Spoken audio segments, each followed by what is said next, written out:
Cinema ఫీల్డ్లోకి రావాలనే కల నానికి చిన్నప్పటి నుంచే ఉంది. హీరో అవ్వాలి అనే డైరెక్ట్ ఛాన్స్ లేకపోయినా ఇండస్ట్రీలోకి ఎంటర్ అవ్వాలని ఫిక్స్ అయ్యాడు. హైదరాబాద్లో ఒక అసిస్టెంట్ డైరెక్టర్గా కెరీర్ స్టార్ట్ చేశాడు.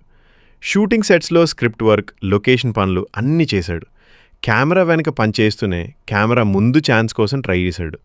చాలా ఆడిషన్స్ అటెండ్ అయ్యాడు. చాలా రిజెక్షన్స్ ఎదుర్కొన్నాడు. 2008లో అష్టాచమ్మా సినిమాతో హీరోగా ఎంట్రీ ఇచ్చాడు. ఆ సినిమా హిట్ అయింది, కానీ స్టార్ ఇమేజ్ వెంటనే రాలేదు. కొన్ని సినిమా స్లోగా వెళ్ళే, కొన్ని వర్క్ మార్చలేదు. భలే భలే మగాడు అయితే స్ట్రాంగ్ బ్రేక్ అవ్వలేదు. అయినా నాని తన స్టైల్ వచ్చింది.